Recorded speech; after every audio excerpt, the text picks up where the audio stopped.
أعوذ بالله السميع العليم من الشيطان اللعين الرجيم بسم الله الرحمن الرحيم به نستعين وصلى الله على سيدنا محمد وآل بيته الطاهرين اللهم صل على محمد وآل محمد وعجل فرجهم.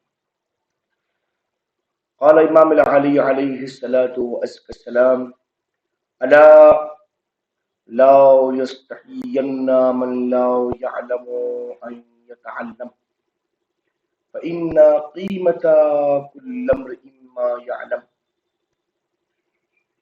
مولانا متقیان حضرت علی ابن ابی طالب علیہ السلام کا ارشاد گرامی ہے کہ آپ فرماتے ہیں کہ خبردار، آگاہ رہو کہ جو انسان جس چیز کا علم نہیں رکھتا اس کو سیکھنے میں، اس کو سمجھنے میں، اس کو دوسروں سے حاصل کرنے میں کبھی بھی حیا نہ کرے. تعلم میں کوئی حیا نہیں ہے، سیکھنے میں کوئی حیا نہیں ہے. انسان اگر کوئی علم کسی سے حاصل کرنا چاہتا ہے تو اس کو فوراً حاصل کرے، اس میں کوئی حیا نہ کرے. کیوں؟ فرماتے ہیں فَإِنَّ قِيمَةَ كُلِّ امْرِئٍ مَا يَعْلَمُ، اس لیے کہ ہر انسان کی قیمت اس کے علم کی بنیاد پر ہوتی ہے.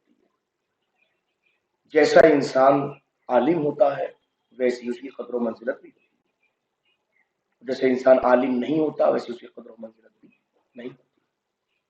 اللہ سبحانہ و تبارک و تعالی ہمیں مولائے متقیان کے اس عمل پر چلنے کی توفیق مرحمت فرمائے، اور ہر اس شے کو جس کو ہم نہیں جانتے اگر کہیں جاننے کا اور سمجھنے کا موقع میسر ہو رہا ہے تو ہمیں حیا نہ کرتے ہوئے اس کو مسلسل سمجھنے کی توفیق مرحمت فرمائے.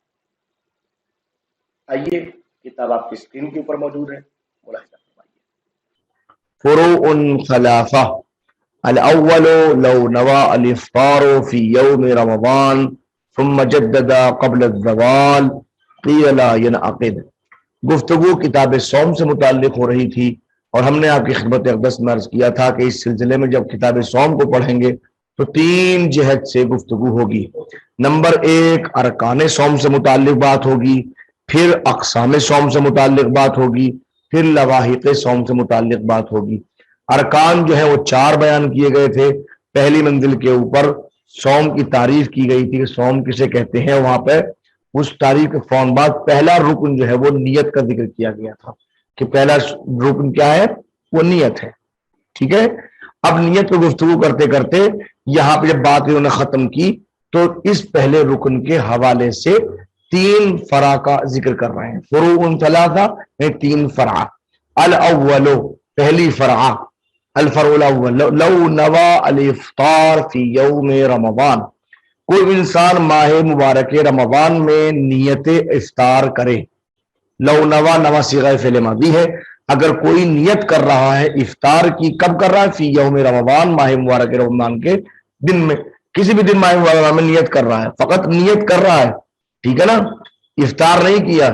ثم جدد قبل الزوال، پھر زوال سے پہلے پہلے اس نے نیت کی تجدید کر لی، اس نے نیت کو دوبارہ کر لیا.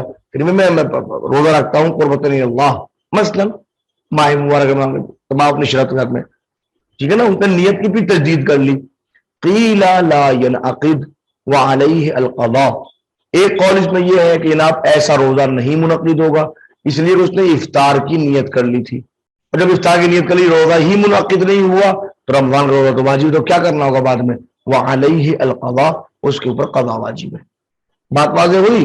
ولو قیل، اور یہ کہا جائے بانعقاد، اگر یہ کہا جائے، فاضل محقق فرما رہے ہیں کہ اگر یہ کہا جائے کہ بانعقاد کہ روزہ منعقد ہو گیا، کانا اشبہ، تو زیادہ بہتر ہے.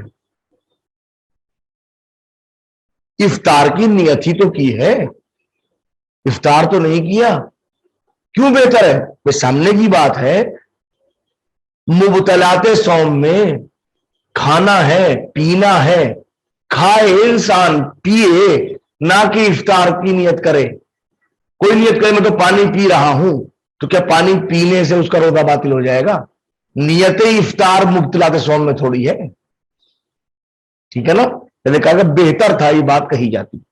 الثانی، دوسری فرع لو عقد نیت الصوم، کسی انسان نے روزے کی نیت کا انعقاد کیا، نہیں روزے کی نیت کی اس نے، کسی بھی انسان روزے کی نیت کی، ثم نوى الافطار، پھر اس نے افطار کی نیت کر لی، صبح کو فجر کے وقت روزے کی نیت کی، 8 بجے ناشتہ دیکھ کے اس نے کہا بھائی میں افطار کروں گا، ہے نا، ولم یفطر، لیکن افطار نہیں کیا، فقط نیت کی، ثم جدد النیہ، نیت جو ہے اس نے صحیح کر لی، کان صحیحا، تو اس کا وہ روزہ صحیح ہے۔ اب آپ کہیں گے دونوں مسئلوں میں فرق کیا ہے؟ جو پہلا والا فرض تھی وہ بھی ایسے ہی مسئلہ تھا، دوسری فرض بھی ایسی ہے، دونوں فرق کیا ہے؟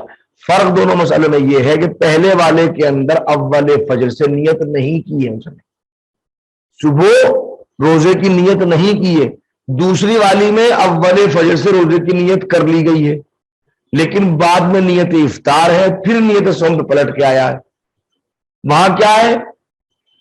پہلے روزے کی نیت نہیں کی تھی، صبح اٹھے افطار کی نیت کی بھی دماغ میں، اگر نہیں بھائی کیوں افطار کرو، تجدید نیت کر لی اس نے، بہرحال روزہ صحیح ہوگا۔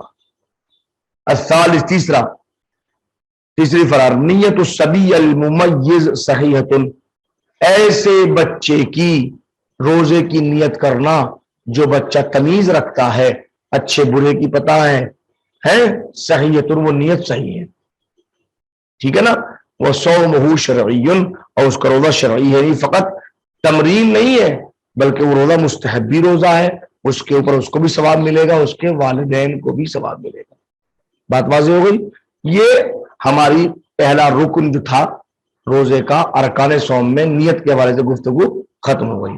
الثانی، الرکن الثانی، دوسرا رکن، ما یمسک عنہ الصائم، ان چیزوں سے متعلق، ما وہ چیزیں، الذی یہ مائے موصولہ، یمسکو یہ مائے نافیہ نہیں ہے، ما الذی کے معنی میں مائے موصول ہے، وہ چیزیں یمسکو جس سے امساک کرتا ہے، عنہ الصائم جن چیزوں سے صائم کو امساک کرنا چاہیے، جن چیزوں سے روزے دار کو رکنا چاہیے۔ وفیہ مقاصد، اس میں کچھ مقاصد ہیں۔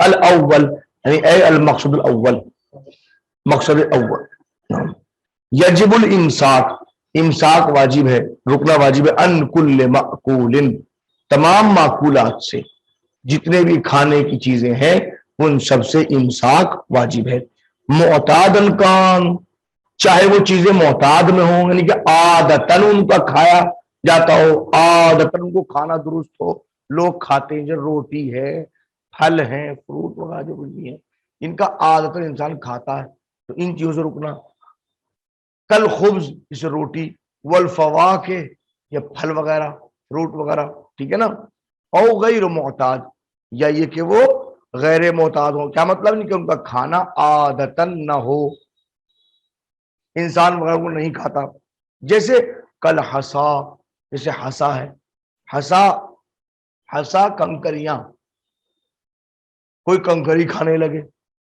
ٹھیک ہے نا، کنکری وغیرہ کھا رہا ہے، والبرد، فرس کے وزن کے اوپر ہے برد، برد کسے کہتے ہیں؟ جو اس سے بارد بنا ہے، ٹھنڈا، برد یعنی کہ برف کے چھوٹے چھوٹے ٹکڑے، کہ جو کبھی کبھی بارش کے ساتھ بھی گرتے ہیں، اولے جن کو ہم کہتے ہیں زالہ، یہ کہ آج کل فریج کے اندر جما دیے جاتے ہیں، چھوٹے ٹکڑے بن جاتے ہیں نا وہ کوئی، تو وہ چیزیں، تو ان کا کھانا وہ عادتاً کھایا نہیں جاتا، لیکن ان کے بھی کھانے سے روزہ بات ہوتی ہے، زیادہ ان سے امساک ضروری ہے، ٹھیک ہے نا، ہر معقولات سے، وہ ان کل مشروب، اور ہر مشروب سے، ہر پینے والی چیز سے بھی امساک واجب ہے، روزے دار کو امساک ضروری ہے، ولو لم یکن معتادا، خواہ وہ چیز جس کو پیا جا رہا ہے وہ معتاد نہ ہو، عادتاً انسان اس کو نہ پیتا ہو، کم میاہ الانوار و اسارت الاشجار، جیسے انوار کا پانی، انوار نور کی جمع ہے، مراد جو ہے وہ کچھ نکلنے والے چشمے وغیرہ کچھ، یا اور ایسی چیزیں ہے نا،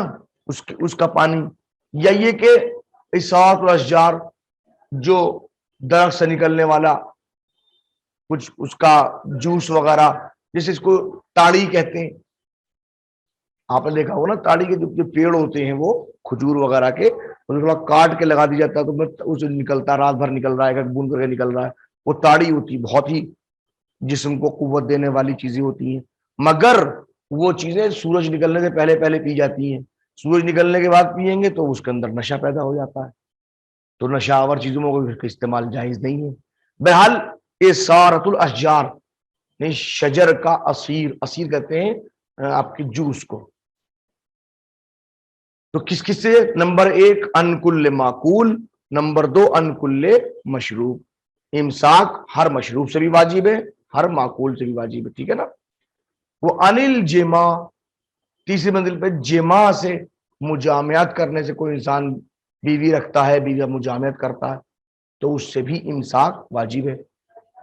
فی القبول اجماعان، قبول میں نہیں کہ شرمگاہ کے اگلے حصے کے اندر جو ہے اس پہ علماء کا اجماع ہے، یہ تمام کے تمام علماء نے اس بات کو کہا ہے کہ جناب علی اس طریقے سے اگر کوئی کر رہا ہے تو اس کا روزہ باطل ہو جائے گا، لہذا قبول کے اندر جو ہے وہ ضروری ہے۔ اور فی دبر المرأہ، اور عورت کی پچھلی شرمگاہ کے اندر، اس سے بھی امساک واجب ہے، الاظہر بربنائے قول اظہر کے، یعنی کہ یہ قول اظہر ہے کہ جیسے جماع قبول کے اندر باعث مفتر صوم ہوتا ہے، ویسے ہی دبر امرأہ کے اندر بھی مفتر صوم ہوتا ہے، لہذا یہ تیسری چیز ہے، جماع سے مجامعت کرنے سے انسان جو اپنے آپ کو امساک کرے، بچائے۔ وَيُفْسِدُ الصَّوْمُ الْمَرْأَةُ وَفِي، اور اس سے جو ہے وہ روزہ بھی فاسد ہو جائے گا، اگر انسان دبر مرأہ کے اندر مجامعت کر رہا ہے تو امساک تو واجب ہے، اس سے روزہ بھی فاسد، کس کا؟ صوم المرأہ، عورت کا روزہ فاسد ہو جائے گا۔ وفی فساد الصوم بوطء الغلام، خدا نہ خواستہ کوئی اس منزل کے اوپر، جو کہ مسائل کی بنیاد فرضیات کے اوپر ہوتی، فرض کیجیے اگر ایسا ہو جائے، اس لیے، ورنہ ان چیزوں کا استعمال اس الفاظ کا اخلاقیات کے منافی ہے، لیکن چونکہ اخلاقیات کے منافی بھی آپ کی چیزیں بتائی جاتی تاکہ آنے والے وقت میں اگر کوئی دریافت کرے تو آپ اس کا صحیح جواب دے سکیں، تو کہہ رہے ہو فساد الصوم بوطء الغلام، خدا نہ خواستہ کوئی ایسا ہو کہ کوئی مرد مرد کے ساتھ مجامعت کر لے، وطی کر لے، اس کو لواطہ کہتے ہیں، تو لواطے کی صورت میں کیا روزہ فاسد ہوگا؟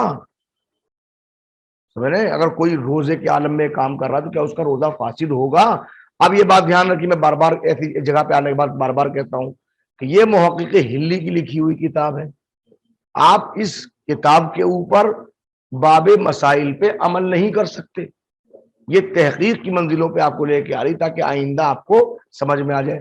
فرماتے ہیں اگر کوئی انسان کسی غلام لڑکے کے ساتھ میں وطی کر دے تو کیا روزہ فاسد ہوتا ہے؟ وَدَابَّہ، اور صرف لڑکے ہی کے ساتھ نہیں، کسی چوپائے کے ساتھ، خدا نہ خواستہ کوئی کسی گائے کے ساتھ یا بکری کے ساتھ وطی کر رہا ہے تو کہہ رہے ہیں ترددن، علماء کے درمیان تردد ہے، کچھ لوگ کہتے ہیں کہ روزہ فاسد ہو جائے گا، کچھ لوگ کہتے ہیں روزہ فاسد نہیں ہوگا۔